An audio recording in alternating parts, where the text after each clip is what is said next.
Hello guys, അപ്പോൾ ഞാൻ ഇന്ന് കാണിക്കാൻ പോകുന്നത് ഒരു മിനി കുക്കിംഗ് വ്ളോഗാണ്. So again welcome back to mister Dost. ഒരു മീൻകറിയാണ്, പെട്ടെന്ന് ഉണ്ടാക്കാൻ പറ്റുന്ന ഒരു മീൻകറി. അതായത് നമുക്കിന്നിപ്പോൾ ചാളയാണ് കിട്ടിയിട്ടുള്ളത്. അപ്പോൾ ചാള കൊണ്ടൊരു മുളക് ഇട്ട ചാളക്കറി. ആ മീൻകറിക്ക് വേണ്ട ഇൻഗ്രീഡിയൻസ് ആണ് ഞാനിവിടെ എടുത്ത് വെച്ചിട്ടുള്ളത്. അതായത് വെളുത്തുള്ളി ചതച്ചത്, കൊച്ചുള്ളി ചതച്ചത്, പച്ചമുളക്, ഇഞ്ചി, കറിവേപ്പില, തക്കാളി. ഞാൻ വെളിച്ചെണ്ണ ചതച്ചിട്ടുണ്ട്. ചൂടായിരുമ്പോൾ കുറച്ച് വെളിച്ചെണ്ണ. എണ്ണ നന്നായി ചൂടായിട്ടുണ്ട്. ഒരു നുള്ള് ഉലുവ. മീൻകറിക്ക് എപ്പോഴും ഉലുവ ചേർക്കുന്നത് വളരെ നല്ലതാണ്. ഇവിടെ കടുക് മീൻകറിയിൽ ഇടാറില്ല, ഉലുവ മാത്രമേ ചേർക്കുള്ളൂ. ഉലുവ ഒന്ന് പൊട്ടി വന്നിട്ടുണ്ട്. നമുക്ക് നല്ല വെളുത്തുള്ളി ചേർക്കാം.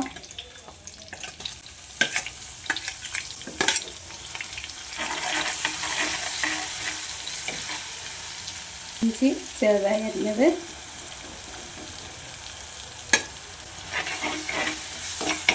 പിന്നെ കൊടുക്കുന്ന പച്ചമുളക്.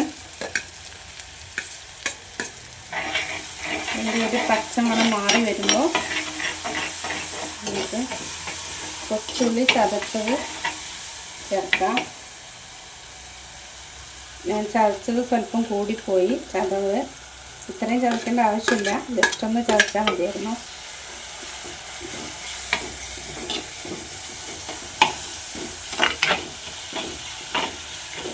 ഒന്ന് നന്നായി മൂത്ത് വരണം. ഇതിലേക്ക് നമുക്ക് തക്കാളി കൂടെ ചേർത്ത് കൊടുക്കാം.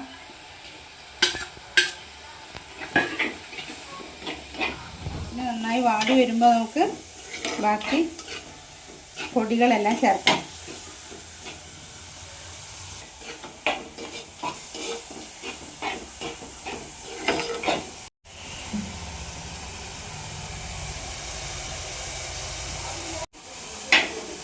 ഇപ്പം കൂടെ വെളിച്ചെണ്ണയാണ് കേട്ടോ നമ്മൾ ചേർക്കുന്നത്. വെളിച്ചെണ്ണ കുറച്ചും കൂടെ ചേർത്ത് കൊടുക്കണം. ഒന്നും കൂടെ വാടി വരാനുണ്ട്. ഒന്ന് ജസ്റ്റ് ഒന്ന് മൂടി വയ്ക്കാം. ഒന്ന് ശരിക്കും മൂത്ത്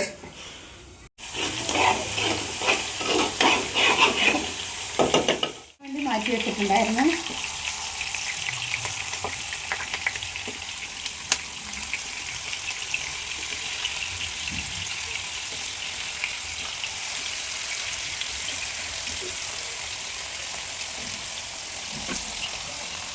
ചെറിയ മത്തിയാണ് കിട്ടിയിട്ടുള്ളത്. ചില സ്ഥലത്ത് ഇതിനൊക്കെ ചാളാന്ന് പറയും, ചില സ്ഥലത്ത് ഇവിടെയൊക്കെ മത്തി എന്നാണ് പറയുക. ഇത് മലപ്പുറമാണ്. ഇതിലേക്ക് കുറച്ച് കറിവേപ്പില ആഡ് ചെയ്യാം.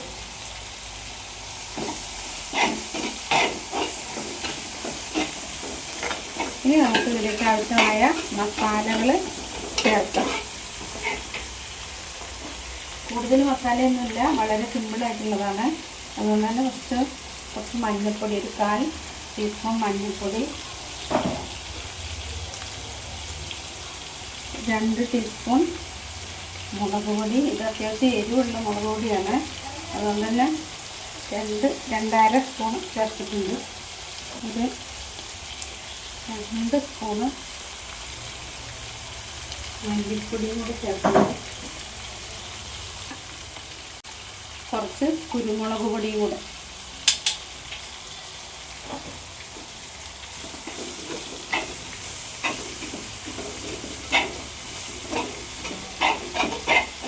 ഇതിലേക്ക് കുറച്ച് വെള്ളം ചേർക്കണം. അതിനുള്ള പുളിവെള്ളം ഇവിടെ റെഡിയാക്കി വെച്ചിട്ടുണ്ട്. പുളിയുടെ വെള്ളമാണ് ചേർക്കുന്നത്. ഇത് കുടംപുളിയല്ല, വാളംപുളിയാണ്. എല്ലായിടത്തിലും ചില സ്ഥലങ്ങളിലൊക്കെ കുടംപുളിയാണ് ചേർക്കുക. ഇവിടെ ഞങ്ങൾ വാളംപുളിയാണ് ചേർക്കുന്നത്.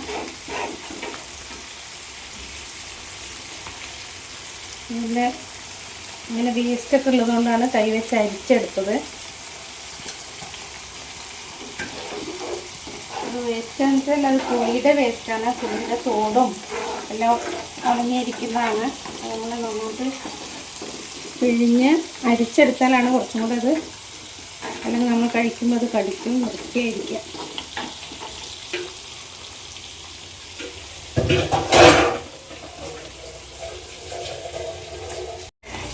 കുറച്ചും കൂടി വെള്ളം ഇതിലേക്ക് ആവശ്യമാണ്.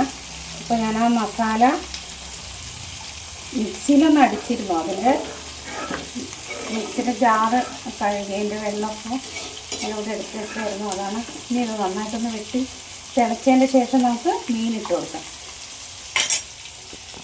ഇതിലേക്ക് ആവശ്യമായിട്ടുള്ള മീൻ ഇവിടെ കഴുകി റെഡിയാക്കി വെച്ചിട്ടുണ്ട്. അത്യാവശ്യം നന്നായിട്ട് മൂത്തിട്ടുണ്ട്. ഒന്ന് മറച്ചിട്ട് വെക്കാം.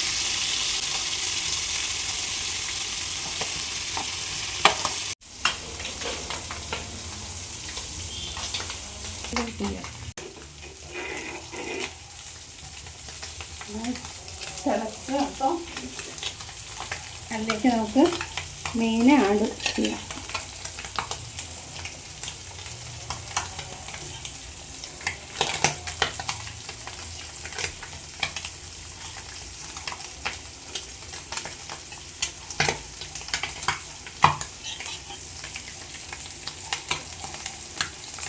നന്നായിട്ടൊന്ന്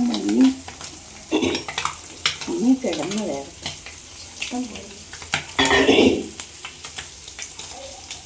നന്നായിട്ടൊന്ന് മുങ്ങിക്കിടന്ന് വേവട്ടെ. നമുക്കൊന്ന് അടച്ച് വെച്ച് ഒരു 5 മിനിറ്റ് വേവിക്കാം.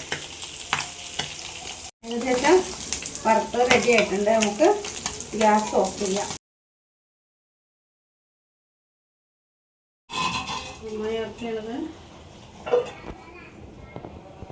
അപ്പോൾ നമ്മുടെ കറി ഇവിടെ റെഡി ആയിട്ടുണ്ട്. ഈ കറി എല്ലാവരും ഒന്ന് ഉണ്ടാക്കി നോക്കണം. അപ്പോൾ ഏകദേശം റെഡി ആയിട്ടുണ്ട്. സ്റ്റൗ ഓഫ് ചെയ്യുന്നു. ഉച്ചയായി, നമുക്കിപ്പോൾ ഫുഡ് കഴിക്കാം. അതിന് ഇപ്പോൾ നമ്മളുണ്ടാക്കിയ മീൻ കറി, അതുപോലെ മീൻ വറുത്തത്, പിന്നെ കപ്പയും ചേമ്പും തണ്ടും കൂടെ ഉള്ളൊരു എരിശ്ശേരിയാണ്. അതിൻ്റെ ഒരു വീഡിയോ നമുക്ക് പിന്നെ ഒരു ദിവസം ഇടാം, അതുണ്ടാക്കുന്നതിൻ്റെ വീഡിയോ. പിന്നെ ഇത് പുളിശ്ശേരി, മത്തിയുടെ പനിഞ്ഞിലെന്ന് പറയുന്ന സംഭവം നമ്മൾ വറുത്തതാണ്. ഇത്രയാണ് ഇന്ന് ഉച്ചയ്ക്കുള്ള ഊണിന് നമ്മൾ റെഡിയാക്കിയിട്ടുള്ളത്. നിങ്ങൾക്ക് എൻ്റെ ഈ വീഡിയോ ഇഷ്ടപ്പെട്ട് കഴിഞ്ഞാൽ എല്ലാവരും എനിക്ക് ലൈക്ക് ചെയ്യുക, ഷെയർ ചെയ്യുക, സപ്പോർട്ട് ചെയ്യുക. ബൈ.